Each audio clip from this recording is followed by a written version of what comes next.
You identify three factors as to why the present global crisis is unique. But looking to the future, it seems like the three factors will persist. So I was wondering... the three factors will three what? factors will persist. Persist, right. I was wondering if you can talk about something about how these three factors could be dealt with specifically, especially in terms of thinking about how we might prevent such a crisis from happening in the future. And on a related note, you also mentioned the international political dimension between countries that lent and countries that borrowed. I was wondering how that kind of political dimension could be resolved in terms of getting out of this present crisis. I'm not sure I understood the last. Speak up a little bit. I'm not sure I understood the last part of the question. Yeah, so you talked about the international political dimension between the countries that lent and the countries that borrowed. Right. So I was wondering how that kind of political dimension could be resolved in terms of getting out of the present crisis. Right. Okay. So on the first, I think you're right, and I would agree that all three of those factors: financial integration, the concern, the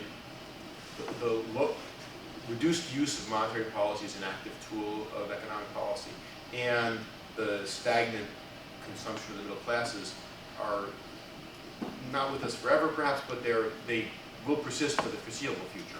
I think, not to sort of weasel out of the answering, I think that trying to work on all three of those in one way or another, for more flexibility in all three, is the way forward. The IMF has already made very clear that it regards the judicious use of controls on inflows and outflows of capital as appropriate, whether in developing or in developed countries. And this comes back, there's a very straightforward Kubovian neoclassical argument for this, which is that when private individuals borrow abroad, borrow internationally, they, in some sense, can impose an externality on the country as a whole. So there is a straightforward neoclassical argument for trying to get those private borrowers to internalize that externality by taxing them, by charging them a higher rate or taxing them, and putting the money into an insurance fund to deal with the possibility of a financial crisis. So some way of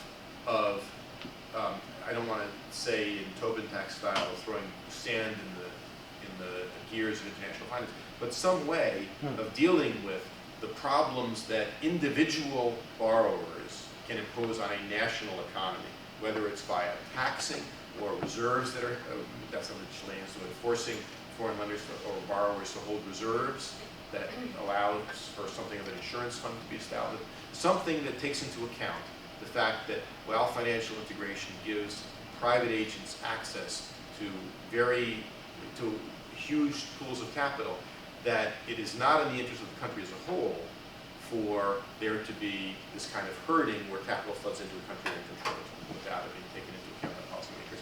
On monetary policy, I think we have gone past the period where it was necessary for the monetary authorities to prove that they're anti-inflationary. And we have average inflation rates around the world, including in traditionally high inflation countries, in the 2, 3, 4% range.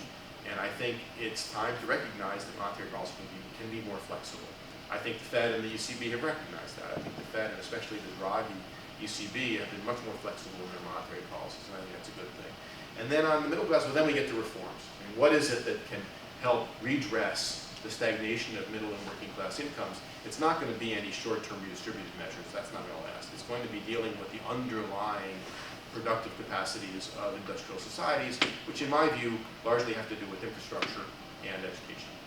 I think it's not just the U.S. that's falling. International policy, yeah. Sorry, I'm dragging on as usual. But on the international front, I've already talked about the European. So there, in the European context, well, let's take the European microcosm. Everyone understands that those debts are unpayable as written and have to be restructured. That is, that the Northern European creditors are going to have to give something, and the Southern European debtors are going to have to give something, and there will have to be a restructuring of the debts because they cannot be repaid as they are currently written. But it's a little bit like a game of chicken, where neither side wants to be the first to blink. That's metaphor. And so what has to happen in that context is there has to be a negotiated settlement in which both the sovereign and the private debts in the European context are restructured. Right? In the US, we have essentially what comes down to a US-China story. It's not just China, but a US-China issue. And I think that, again, those debts have to be restructured because the burden on the US of repayment is politically extremely difficult to be extremely difficult for us to deal with. And I think that, you know, we're going to restructure our debts the old-fashioned way. We're going to inflate them away to some extent, and that will deal with the issue. But so I think that there are, you know, there are none of these is easy to accomplish, but there are fairly straightforward indicators of what needs to be done. It all has to do with reducing the real debt burden so that the debt overhang stops being such a drag on economic growth.